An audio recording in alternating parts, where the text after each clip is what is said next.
ایک مرتبہ کا ذکر ہے کہ ایک فقیر جہاں بھی کہیں جاتا بس یہی صدا لگاتا، 3 باتیں سن لو اور ہر بات کا معاوضہ 100 روپے دے دو۔ کوئی بھی اس کی اس صدا پر کان نہ دھرتا تھا۔ تنگ آ کر فقیر دریا کی طرف نکل گیا۔ وہ کنارے کنارے چلتا جاتا اور بڑبڑاتے ہوئے لوگوں کو کوستا جاتا۔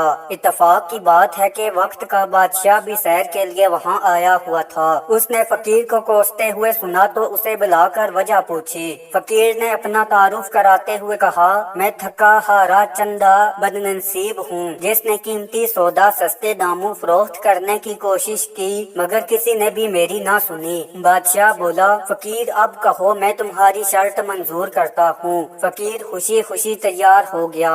اس کے بعد فقیر نے 3 باتیں سنائیں۔ رات دا جگن بلا، یعنی رات کو جاگنا مفید ہے۔ پہلی بات بتا کر فقیر نے بادشاہ نے اس کا معاوضہ 100 روپے کی شکل میں حاصل کر لیا۔ دوسرا، آؤن آلے دا آدر بلا، یعنی آنے والے کی تکریم کرنے میں بلائی ہے۔ دوسری بات سنا کر فقیر نے بادشاہ سے مزید 100 روپے لے لیے۔ تیسرا، زد بلا دے سراج سو کھلا، یعنی ضدی کے سر میں جب تک 100 جوتے نہ لگیں اس کی اصلاح نہیں ہوتی۔ یوں فقیر نے اپنی تیسری اور آخری بات کے اوس بھی 100 روپے بھی لے لیے اور چلتا بنا۔ وزیر نے عرض کیا، بادشاہ سلامت، یہ تو عام سی باتیں تھیں، آپ نے خواہ مخواہ فقیر کو اتنی اہمیت دی۔ بادشاہ نے کہا، بات کو نہیں دیکھتے، بات کے انجام کو دیکھتے ہیں۔ اب تینوں باتوں کی حقیقت معلوم کرنے کے لیے بادشاہ بیس بدل کر رات کو محل سے نکل پڑا۔ اسے 2 عورتوں کی آواز سنائی دی، ایک ہنس رہی تھی اور ایک رو رہی تھی۔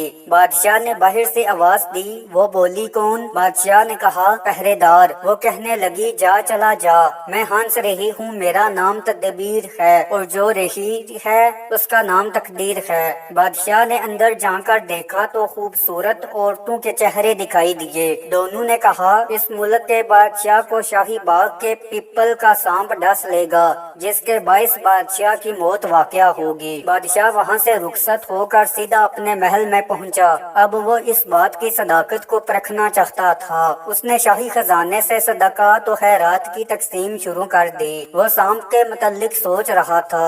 اس نے پیپل سے محل تک راستہ بنایا اور اس پر کپاس بچھا دی۔ اس راستے کے دونوں طرف پھولدار پودے لگوائے اور سانپ کا انتظار کرنے لگا۔ ایک خاص وقت پر سانپ پیپل کی شاخوں کے درمیان سے نکلا اور اس نے زمین پر چھلانگ لگا دی۔ محل تک کا راستہ سانپ نے انتہائی آرام سے طے کیا۔ اس بندوبست سے بہت خوش تھا۔ محل میں پہنچا تو بادشاہ نفل پڑھ رہا تھا۔